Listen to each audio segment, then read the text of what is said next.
會議馬上開始，麻煩同事同我哋請嘅官員入嚟，唔該。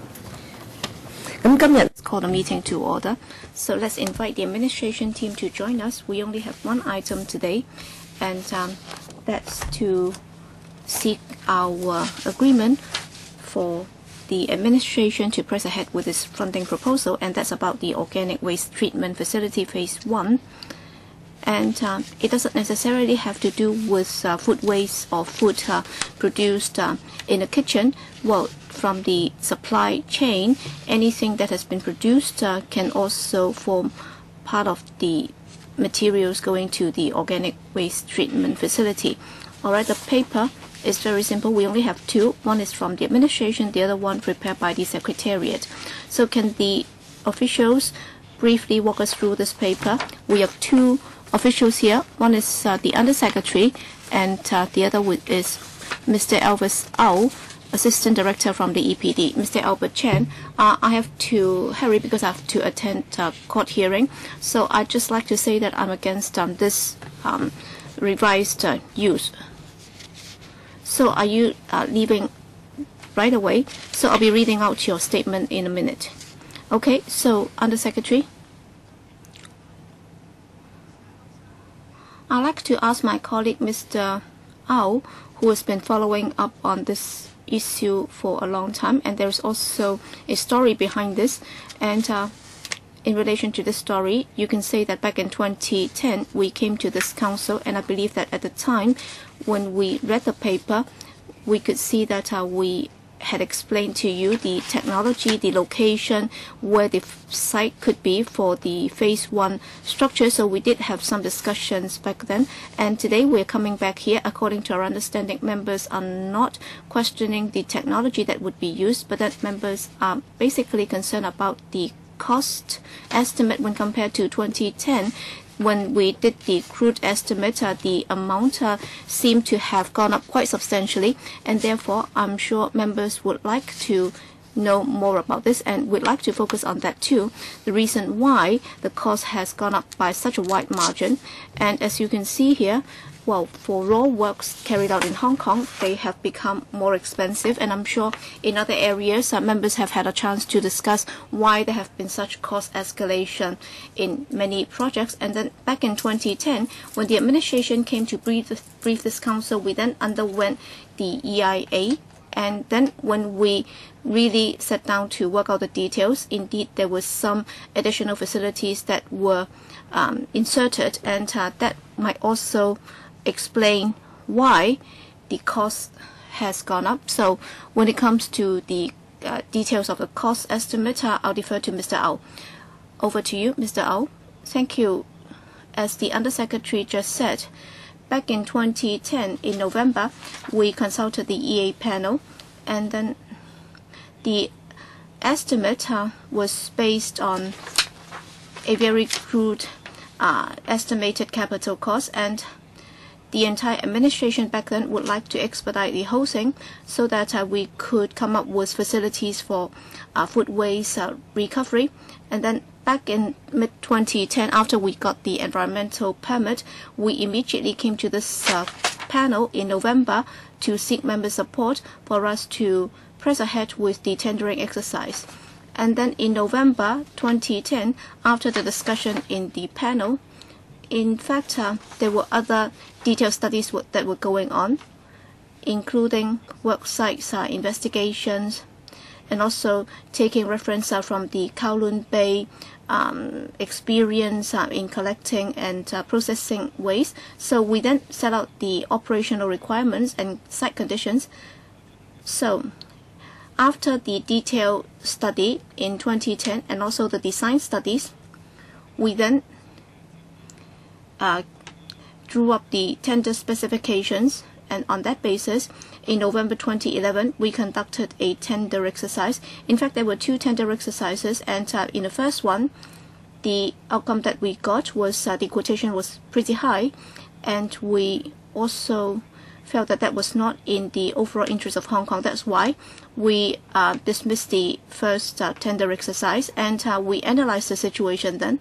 And we noted that the overall market situation was rather volatile, and in the construction sector, there was also serious volatility, and the risks were pretty high.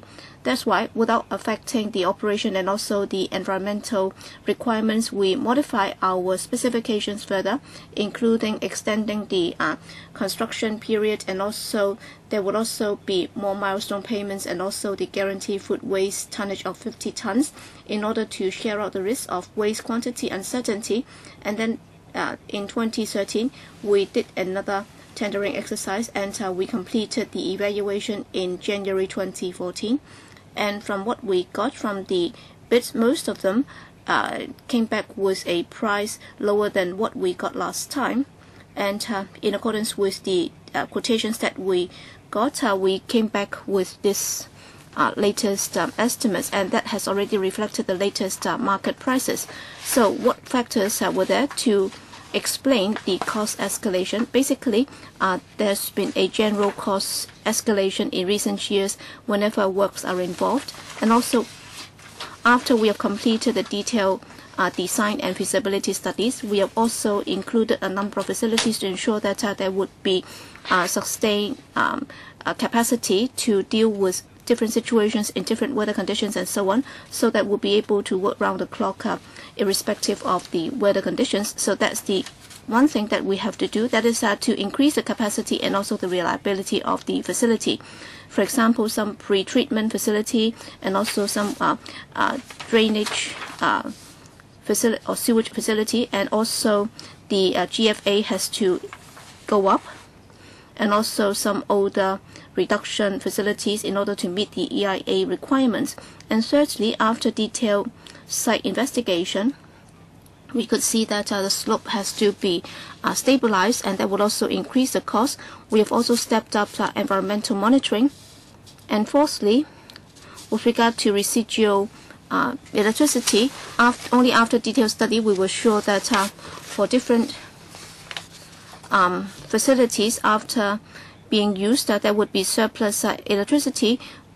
We were only able to find that out in early 2014, and how the system could be controlled and also surplus electricity be used for other purposes. And of course, there are also other consultants' fees and so on.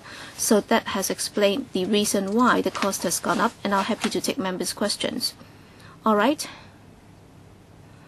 To give you a bit of the background, because apparently only myself and Wong Ting Kwong were from the last term, so all the other members might not have had a very thorough understanding of what happened in 2010. So Mr. Chen Kin Po might also be from the last term. So you might have some understanding about the policy, but that you may not have a very thorough understanding of the ins and outs or the background to this, and hence they will have to come back to the panel to consult us again, instead of just relying on the outcome of consultation with us in 2010. And just now, Mr. Albert Chan, as soon as he came in, he already said that he did have some reservation about this, and he'd like me to read that out on his behalf. So with regard to the food waste project, he's against it. And number one, the strategy is wrong, because if the administration does not go for separation at source, then this will not be cost effective. And number two, the site is wrong. And number three, the design is wrong. So that's the view of Mr. Albert Chen, and I have already read it out. And in accordance with Rule 83A and also 84, regulating members' speeches and also voting, if there is any interest involved, please declare them. Is there any pecuniary interest? If not, then I'll just open the floor to questions and answers. 4 minutes first, Claudia Mo, and then Kenneth Leung. Thank you, Madam Chair. First of all, I think the administration might as well say that loudly. All right, you're dealing with food waste. Why are you calling it an organic waste treatment facility? I think that is quite detached from the daily life of Hong Kong people. Well, that's beside the point. But then I think we have to deal with food waste, and that is extremely important, because last year we went to South Korea and we visited Seoul, and you can see that they've been doing a remarkable job. And yet in our case, if you look at the quantity, it's really scary, and the quantity is appalling. And just now Albert Chan gave the reason why he was against it, and you can't just dismiss it as groundless. He explained that because separation as source, you haven't really done anything at all. The awareness is simply not there among our people. So how can you collect the waste? In principle, of course, I would support this. Hong Kong really needs to handle food waste. Otherwise, they all go to the landfills. And if you say you shouldn't do this in a certain district and we have to go to another district, there are always problems. But now the cost has increased so much by threefold since 2010. So there are two questions. Separation as source. The leftovers may be mixed with tissue paper and other things. In South Korea, they do this at home. The housewife would sort the waste at the kitchen bench. Second, is it not possible to reduce the cost somewhat? You know, for the RTHK headquarters, once criticized, they managed to cut the budget by more than $700 million. Undersecretary, I'll say something and then ask Mr. Au to supplement. On the question of how to deal with food waste, in our blueprint, we have got something for this. Ms. Mo is correct. We should do more in separating source. We should change our habits. This facility will start to operate in 2016, the earliest. In the meantime, we'll have to find some way to change people's habits. And the first facility will have a capacity of just 200 tons. So in our blueprint on handling food waste, well, because it needs time for the facilities to come on stream, to be constructed. So in the initial stage, we'd like to work with the business sector and do something about professional kitchens. You mean restaurants? Restaurants and food factories as well. We have got quite a few food factories as well in Hong Kong. So these are professional kitchens. And how can they sort the different things?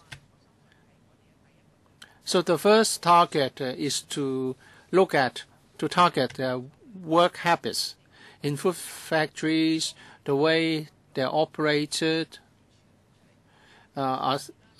is such that it will be easier for them to separate food waste. So we would handle the business side of the issue first.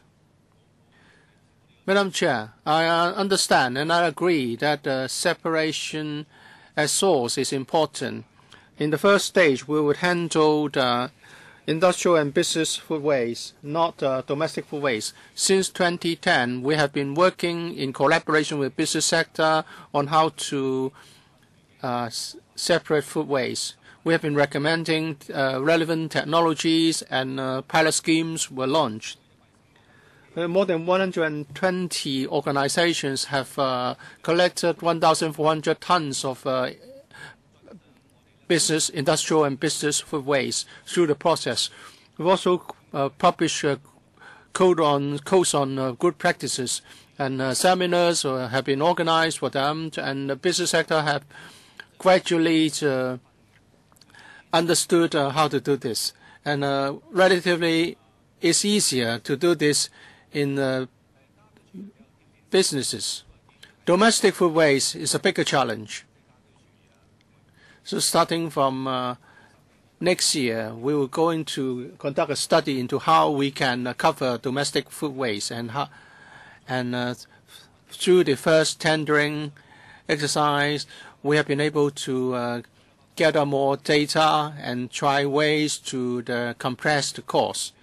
I won't go into details now, but now we have a centralized food waste facility. It will be more cost efficient. If we have facilities in different housing estates, it will be 10 to 20 times the cost that we are going to incur in our OWTF. But of course, the cost is going to be higher than sending the food waste to landfills. But we should avoid that as far as possible. We should build up our capacity to recover and recycle. We have this waste to energy, food waste to energy initiative. And there are certain data that members may wish to refer to for more information. Are you going to collect food waste from the business as well? Food? Yes, we have liaised with restaurants, food factories, and other related businesses.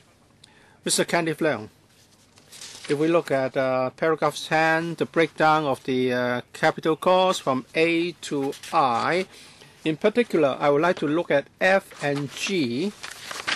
F is about heat recovery, power generation, and surplus electricity export systems. According to Mr. Au, you have already handled the connection problem, the connection to the grid. So are you going to sell the surplus electricity to CLP or what? And also the cost of $99.6 million. And would this cover the cost for a grid connection? And G is about pollution control. I've read this executive summary of the EIA permit.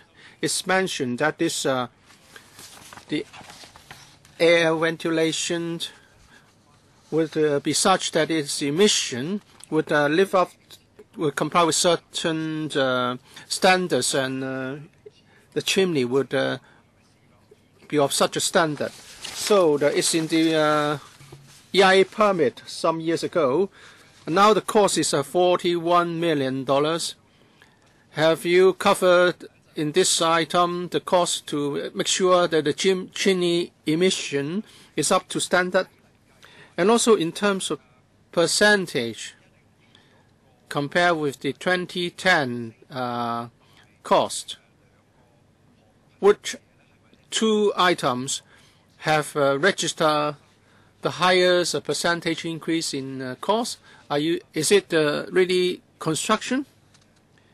Let me take the second question, and that is a summary in the EIA permit. And I can confirm that this particular cost has covered what is required under the EIA permit. We have make the calculation, and there will be 140 million units of surplus electricity that will be generated in the facility. Once it's stable, the generation is stable, we can provide the electricity to two government facilities, CO1, the water treatment plant, and sewage treatment plant. And if there's anything more, it will be connected to the grid. And the connection cost is also covered in this particular breakdown cost. And also compared with the cost figures in 2010, we can see that there are two figures that would stand out. After we have done the EIA, and we have also proposed new items, for example, pre-treatment, odor control, environmental monitoring, sewage treatment, and slope works. So that's the first part, additional works. Second, the general cost increase in costs of construction. Can you give us the specific figures? Can you tell us the additional costs involved for these items? I just want to see whether the increase is reasonable. I understand that in terms of construction costs, it has been rising much faster than CPI. I just want to know whether it's a reasonable increase from something like 500 million to the 1.5 billion now. Can you tell us that with respect to the different items, what was the cost in 2010 and what is it now? This will be difficult. We get a lump sum quotation from the contractors, but we know that the factors I've referred to are contributing to the increase in cost. Well, you have items A from I. We want to know that in 2010, from A to I, what were they? If the breakdown items are not really the same if you compare 2010 and 2013. But we'll know, we can certainly judge whether the increase is reasonable. Well, in the 2010 paper, there was no such breakdown items because the detailed study wasn't completed yet, and we only have come up with the detailed items after 2010. So it would be difficult to make a comparison between the current figures with 2010 figures. Well, I did ask the same question. I asked what kind of figures were provided to LegCo in 2010 and what kind of figures are provided now. Maybe if we get the figures, we may answer Mr. Kenneth Leung's question. But if you really take a look at that paper, you will see that it was crude estimate, $489 million. It was put as a crude estimate, and there was no such detailed breakdown. You can say that there are a number of things that we did not include back then, and then they were subsequently added, and then there were costs more related to construction, and the difference in cost is of a certain percentage. But we cannot get the so-called old figures. They are not available. But you can certainly tell us the cost involved in the additional items, additional added on facilities. In 2010, we didn't have those figures, but using a rough estimate approach, can we sort of got some figure? The question is, can we get some of the figures to provide a partial answer? Let me try to assist. Last time when it said that it was $500 million, you didn't just give us the figure 500 million. You must also have some estimates. So what's the basis of the estimates for 500 million back then? And please tell us that basis. And also we need to know what kind of cost increase is involved in relation to construction costs. Madam Chair, maybe roughly I can say something about this. We haven't got a detailed comparison, but for the new design with the additional items, we roughly estimate that it would account for 1/3 or 40%. And also price increase 1/3, other cost on connection 1/3. We don't have breakdown figures for 2010, so detailed comparison is really difficult. If we didn't have what the figures looked like back then, it wouldn't be appropriate to work out such figures now, to plug some figures now. Well, I don't want you to actually do a calculation now to tell us how you came up with the figure of $500 million, but at least you should tell us what you took into account back then.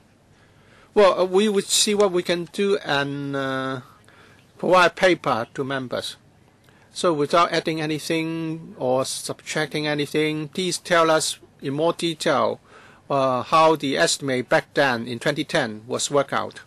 We have been quite liberal in time management because there are many new members in the panel. Mr. Wong Ting Kwong, I think it's very simple. All we need to do is to ask the Secretariat to take out the 2010 paper, and then we would know what transpired in a discussion back in 2010. If you ask the Bureau to come up with all the figures that they provided to us back in 2010, that might be somewhat difficult. So I have two questions in relation to the paper. Well, looking at the entire project and also the breakdown in costs, no mention was made about road facilities. I'm very concerned about this because near Shiho Wan, we have the international airport, we have Ngong Ping 360, and also the Disneyland. All these are tourist attractions, so this will also have an impact on the overall planning for Lantau. And we know that food waste is somewhat obnoxious facility because that would bring about odor and so on. So for the road facilities, will those affect future traffic conditions and so on? So in the entire paper, no mention was made about this. And my concern, well, can you say anything to address my concerns? So that's point number one. And number two, you have this food waste treatment plant that will only solve part of the problem. Overall speaking, you can only deal with about 1/3 of the problem. How about the long-term policy as the way forward? Do you have any long-term plans on dealing with food waste in Hong Kong? Ms. Claudia Mo just now talk about recovery, sorting, and so on, publicity and education. So she touched on different points. So however hard you try to recover the waste, that will still exceed the capacity of this plant. So how are you going to deal with that in the long run? I'll answer the first point, and then Mr. Au will answer the second one. Well, for the time being, we have 3 sites that have been identified by the administration for the construction of such treatment plants. And for the first one, we have already completed the tendering exercise, so we have already got the specific figures and also the scientific data. And the second one, we have already completed the EIA for the second site, but then we haven't put that out for tendering yet. But then after we have gained the experience in the first one, we should have a better idea in designing the second one, and that would also help address many of your concerns. And for the third one, we haven't done the EIA yet. So for the overall planning for this, well, territory-wide, we might need to have 5 or 6 such food waste plants. And if we are able to build the 5 or 6 plants, that should go beyond 2022, because we will have to do the EIA and then go through the tendering exercise and so on. And from beginning to end, that might involve quite a long time frame. That's why, for the time being, we have only planned for 3 facilities to be built on 3 sites. And if everything goes smoothly, then by 2022, all the 3 should be commissioned. So for the first one, that would be commissioned in 2016. Of course, there are other support facilities. For example, we have to transport the food waste from some eateries, factories, to the food waste plant. And we also need to have a fleet of vehicles. They will have to be fully enclosed so that there would be no leachate whatsoever. So for the details, I'll defer to Mr. Au, who will tell you more about the road network. Yes, one of the requirements is that the site will have to be conveniently located so that that would not have any adverse impact on the residents. And Shiho Wan site is close to a major road, and also in the project we have also included the connection to major road network. And in terms of traffic flow that might be generated, we have also conducted a very detailed study. Every day we are expecting about 100 vehicle trips, so about 50 vehicles back and forth, and therefore that would involve about 100 trips. And also during peak hours we are talking about 48 trips additional. So when compared to the Lantau Road with a capacity of over 40,000 is insignificant, and therefore that should be okay. But what I was referring to was not traffic flow. I suspect that traffic flow should be okay, the capacity should be okay, but then what I was concerned about was the siting in Siu Ho Wai. That would be quite far away from residential developments, but then what about the surrounding environment? Because that area, even in the future, will become part of the tourist attraction in Lantau. And also, we also talk about bridgehead economy near the Hong Kong-Macau-Zhuhai Bridge. And if you have so many refuse collection vehicles, yes, they are fully enclosed, but then, in my view, that might still affect visitors' impression about Hong Kong. And will trees be affected? Because it's remotely located and there is no residential development nearby, and therefore, as a result, you might have adopted a more relaxed attitude, and you might not be bothered by the odor. Alright, we have inspected South Korea, and their RCV are very clean, but then in our case our vehicles are very dirty. So you will have to ensure that in the future operation of the new plant you will have to have very good monitoring, so that that would not generate any adverse impact on the environment. That's what I'm most concerned about.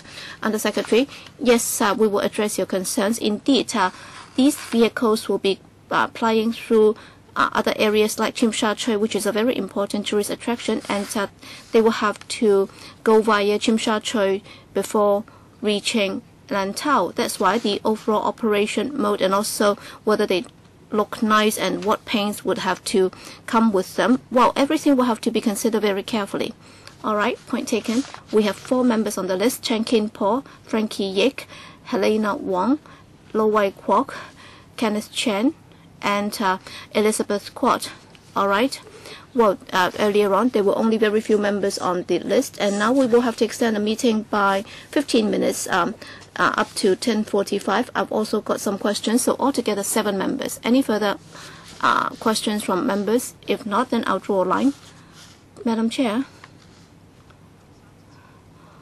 I have to be in the University of Science and Technology by 11:15, and therefore I'll have to leave early. But can Mr. I'll stay behind? Yes.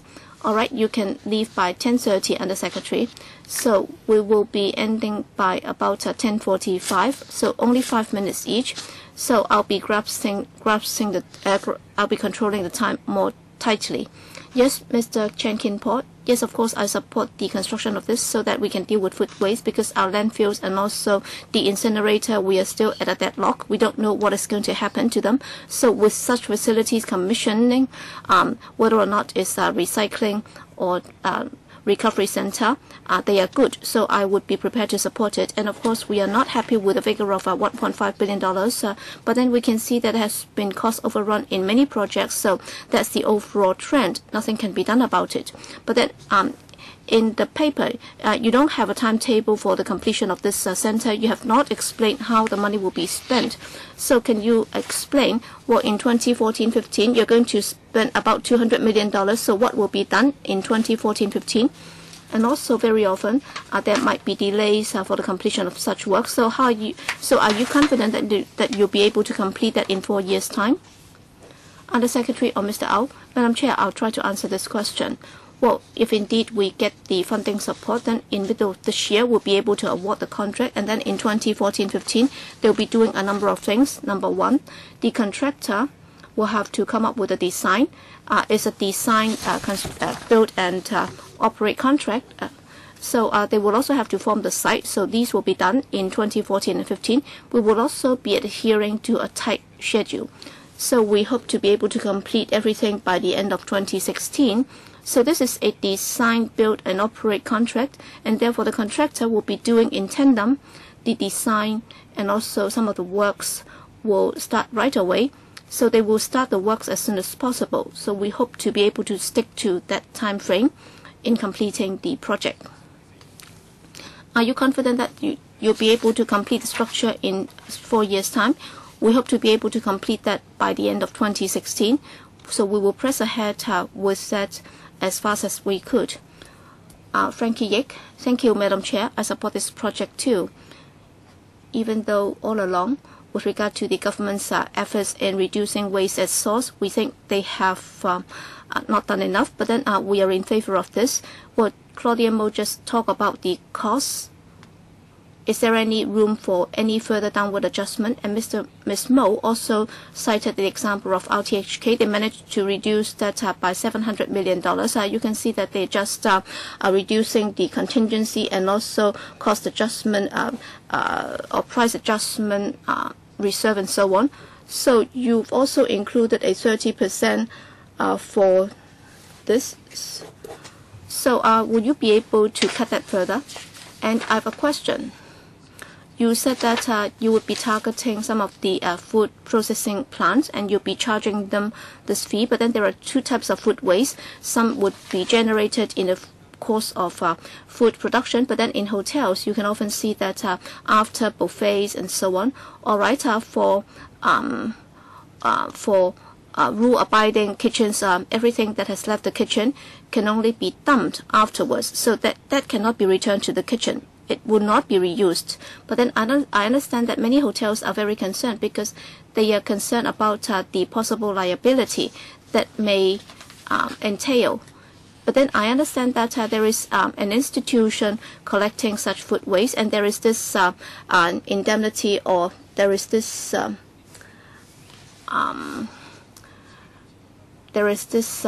liability-free arrangement, so that for leftover, that can be reused. So what's the percentage of such food waste being offered or given away? So do you have such figures?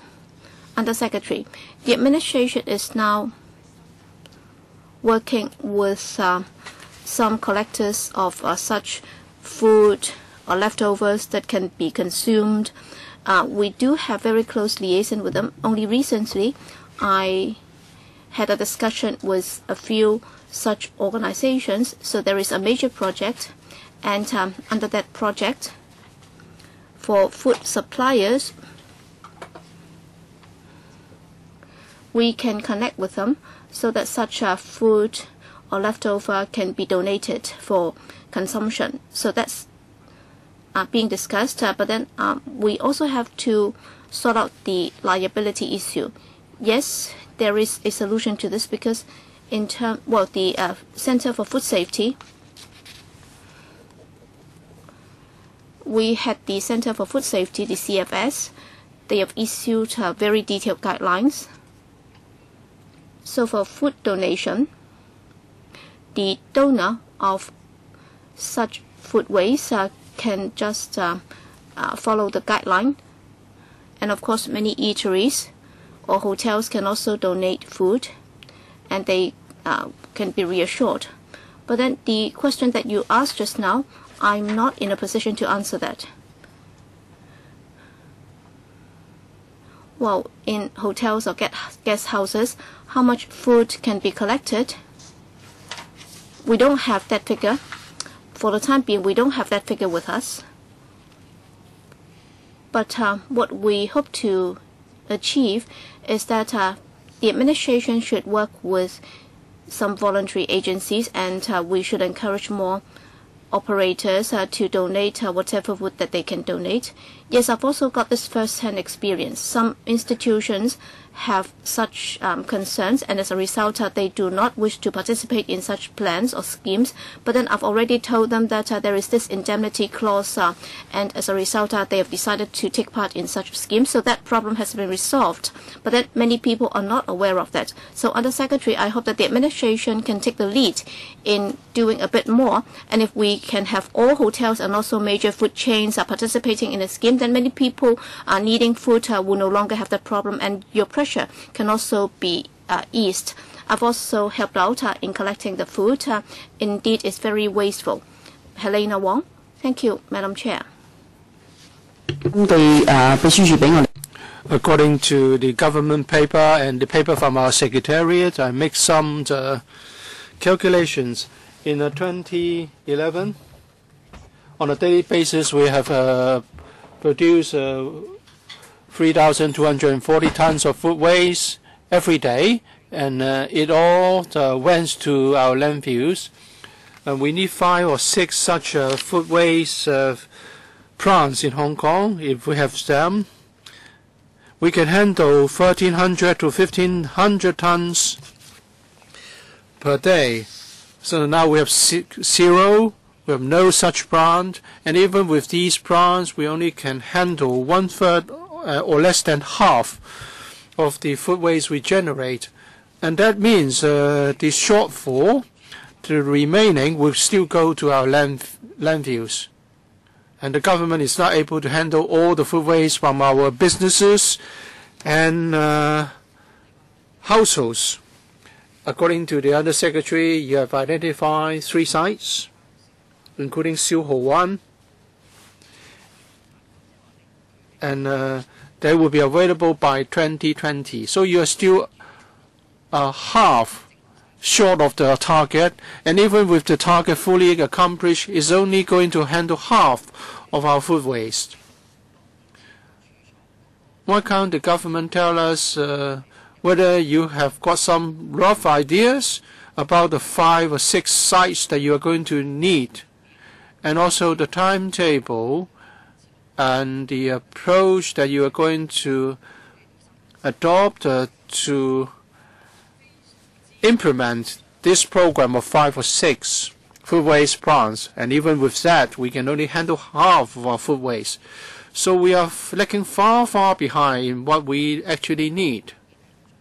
And some members have opined that hardware is important.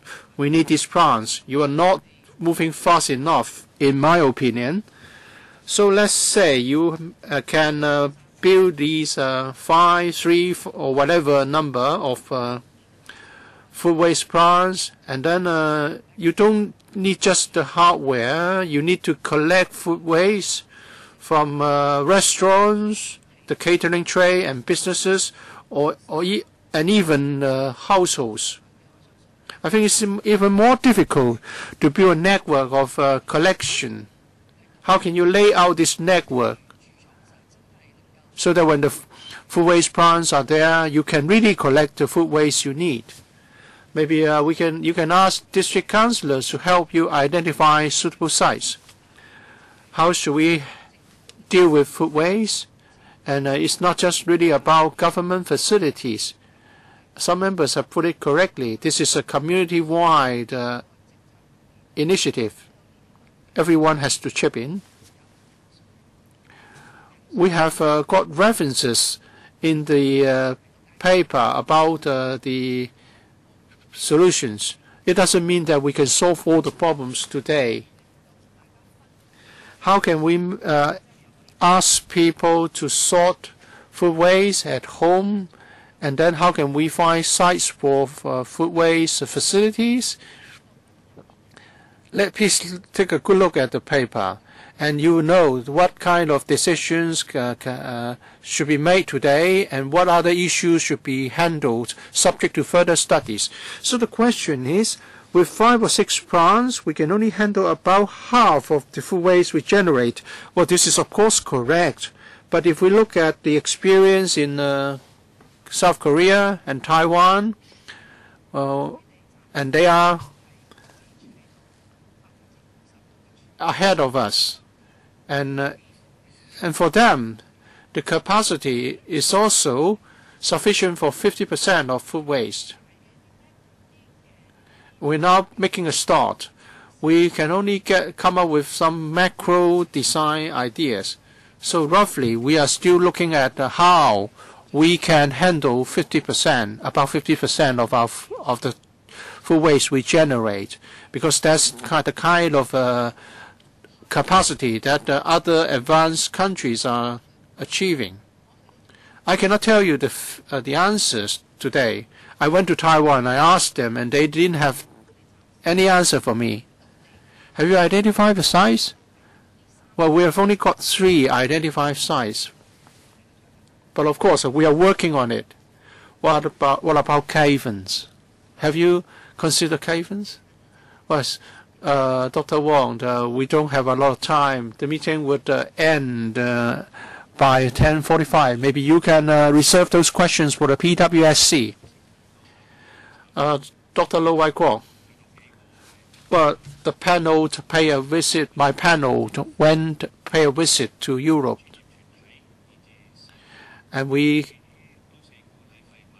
came to realize that the business there, the governments there, and the communities all realize that waste should be recycled. Waste can be resources. And their people, the communities, do not oppose to building such facilities because they are well integrated. Some waste recovery centers are the places where people can meet and have some recreational activities. So we want to build a recycle economy. But we were indecisive. Now, in a densely populated metropolis, we are still relying on landfills to handle the municipal solid waste. Well, we are ashamed. So I very much support building such food waste facilities to handle food waste. Although there's been criticism that the cost has come up drastically from $500 million to $1.5 billion. I think the government underestimated the cost. And the cost figures are rather substantial. For the facilities themselves alone, it's $300 million. So the original estimate of 500 was grossly underestimated. Although construction cost has gone up quite a bit, so maybe there was a lack of comprehensive understanding of what was involved.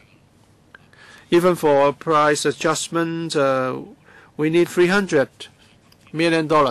So perhaps it's time to forget what we did wrong, the inestimate in the past, and now we have to spend the money because that's something we need. And you're going to convert waste to energy. And later, we're going to have another waste to energy facility. So how can we connect the power generator to the grid? If you keep saying there will be consultation, it's disappointing. Can we be more proactive? And a compost created can be used not just by the agricultural sector. Maybe some members have suggested we can turn food waste into the feed for fish. So we need to consider where the end product, the compost, will be used. As for the possible uses of the compost produced, we have got one plant turning food waste to feed for fish feed. If we want to make sure that it can be used as feed for fish or for other animals, then there's a special difficulty that we need to consider. The end product has to be marketed, and how do the users assess the quality? This is not entirely within the control of the government. As things stand, what we are going to get is energy, electricity, and compost. We don't have big problems about the quality. Of course, we support the private operations in producing feed for animals, but the problem for them is the market. As for the grid connection, we have some connection with the power companies. The technical feasibility has been confirmed, but the details we have to wait until the actual operator is selected, and the operator will have to consider to have to negotiate with the power companies. The electricity will also be supplied to the government facilities. We have talked to the departments concerned, and the technical feasibility is okay. I think we have to seize the moment. We have waited for so long, and the cost has gone up threefold. We understand that on a daily basis, we are producing more than 1,000 or 3,000 tons of food waste. And now it's just a capacity of 200 tons. With another one, it will be just 600 tons per day. And it's 2016. But we need to make the first step, so we will support the funding application. A few years ago, there weren't as many details. Now with more details, maybe you have come up with more ideas to be incorporated into this Silho 1 facility, and therefore the higher cost. I can understand that. I need to know more details. You're asking for money to build this, and then it must be operated according to the paper. It's $72.4 million in recurrent costs. And then you mentioned the polluter pays principle and cost recovery. I think no one will object to that. And then you say, by getting the $1.5 billion, and then you apply the polluter pays principle. So the question for us and for the public is that after building this facility, we are going to have some operating costs incurred annually, and then you need to apply the polluter pays principles. So what kind of costs will be borne? What kind of figures will be applied in some kind of formula that you're going to apply? And in between the two tendering exercises, you inserted more clauses to reduce costs, to encourage more bidders to come forward. And there's a guarantee 50 tons. The facility is to handle 200 tons per day. So why do you provide this guaranteed amount of 50 tons? Is it because you're not confident? Are you concerned that the catering industry may not tie in with your efforts, and that's why you come up with this guarantee amount? And would you be just happy to settle with just 50 tons per day, because that's the guarantee amount? I hope you will not be to operate the facilities with such a low capacity. I'll answer the second question on polluter pays principle. Well, this is of course agreed as a principle, but as for the waste charging, we are looking at it from the overall picture of waste handling. The Commissioner of Sustainability will be looking at this. So that's why I'm a bit reluctant on how I'm going to introduce a charging scheme for food waste. I know the Commission on Sustainability will be looking at this, but you mentioned this. The capital and recurring costs arising from the project will be taken into consideration when determining fees and charges in accordance with the polluter pays principle. Well, that's in the paper. You are correct, but I don't want to go to details and specifics today. But for the bigger picture, on a daily basis, even for 2012, there are 800 tons from the businesses. So we are not concerned that the capacity will be too big in the first phase. And why do we come up with 50 tons of guaranteed food waste? We believe we'll be able to collect 200 because there are 800 to 1,000 tons from businesses. But we want to reduce the risk by providing a guarantee amount so that they are more assured. So at least there will be 50 tons. It doesn't mean that we are not confident that we are going to able to collect 200 tons. So we should be able to collect 200 tons because you're talking about some 3,300 tons a day throughout the territory. So we're just talking about waste from the business sector. All right, through you and the other secretary, I hope that you can get a bit more so that for the issues that have been set out here, we will follow that up. So even if you're not able to give us more information here and now, please do provide us more information in writing. So how are you going to ensure that there will be polluter pay principle being applied, and also for domestic food waste and also supermarkets and so on? Well, for food waste generated in such processes, how are you going to deal with that? And when it comes to waste charging, so well, for waste, in fact, it's already polluters pay because we have already paid that pay for that under our rates. Yes. Elizabeth Quad. Well, most of the waste now has to be disposed of in landfills. When compared to other cities and countries, we are lagging behind. So we hope that we can have more such facilities turning waste into energy. We should do that as quickly as possible. That's why I support this proposal for the construction of the organic waste treatment center.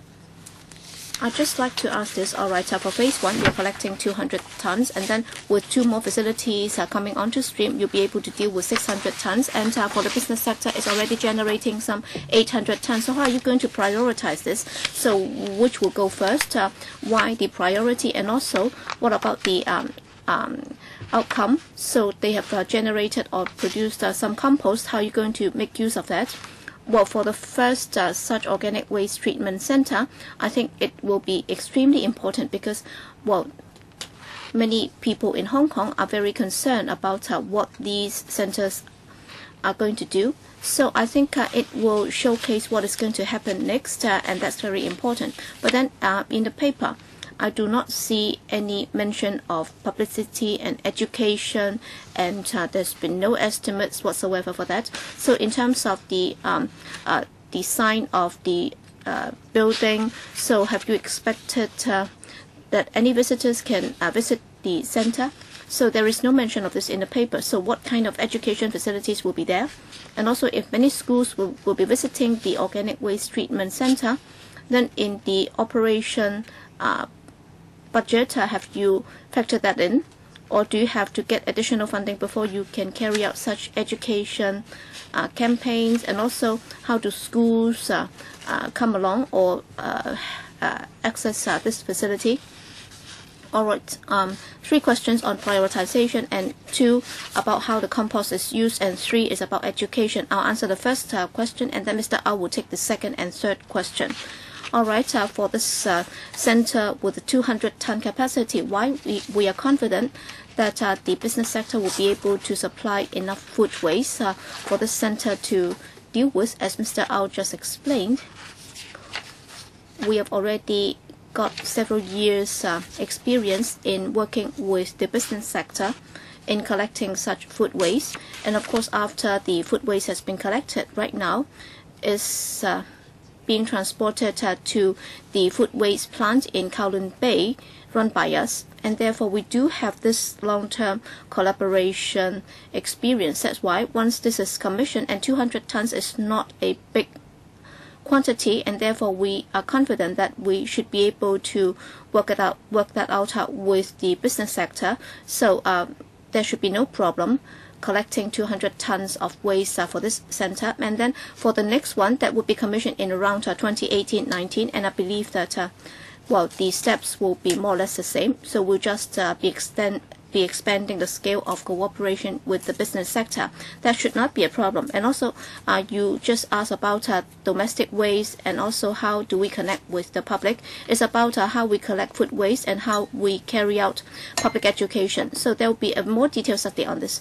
Well, on the education center, yes, we attach a lot of importance to environmental education. It's like many other facilities. So we will have this visitor center and education center.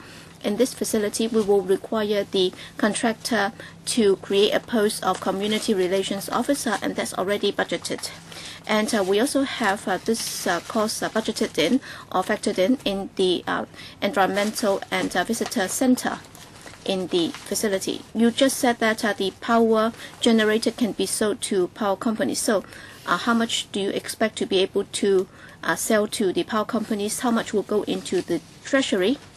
Well, in terms of the sale of electricity to power companies, well, part of it will be used by the administration, part of it will be sold to the power company, and we are still discussing with the power company. In principle, we don't want the cost to be borne by the public. So after the contract has been awarded, we will talk to the contractor, and then we will negotiate with the power companies concerned. I also have some questions. In fact, just now some members have asked them, and I'd like to follow that up. All right, on surplus electricity that can be exported. Well, if you're able to have 200 tons of waste being treated at the center, how much electricity can be generated? And if it's translated into power tariff, then how much money are we talking about? So whether or not it's used by the administration, or even if you sell it to power company, we'd like to know how much can we get out of it. And when we visited Europe, we've been asking about the funding arrangements. And Mr. Kenneth Chen also asked about this. With regard to the recurrent expenditure every year, how much will that cost? And also when we put out the tender, how are we going to make the payments to the service providers? Will that be paid for by the administration, or will there be other sources or models? And also for the source of food waste, whether it's from business sector or from domestic waste, how much do they have to pay, and how are you going to charge them? I'm sure, well, such information will be very important. You can give us a rough idea, but then in the PwC papers, please do provide that information. So do you have further information that you can provide us today? Well, on the funding arrangement and also recurrent expenditure, that will be taken up by the administration. So in a contract, we will spell that out, and then we have done the calculation. So about 14 million units of power. So part of it will be used by the administration, part will go to the power grid, and then we will have to talk to the power companies, and we will have to work that out with the contractor. And also on the source of it, or the future waste charging and so on, well, that would be considered together with other waste charging schemes. All right, thank you. So much for our questions today. I understand that there are still many outstanding questions, so you can save that for the PwC. So even if you're not members of the PwC, you're welcome to attend the meeting. So my question now for members is, do you support the paper? So if there is no objection, then there is no need for us to vote on it. So just now, Mr. Albert Chen already said that he would be against it. So are there any further objections? If not, then my understanding is that members support that the paper should go to the PwC. But then today's paper does not contain a design map of the facility, and Mr. Wong Cheng Kwong was concerned about odor problem. So I'm sure when you submit your paper to the PwC, you will have a layout plan, right? Thank you.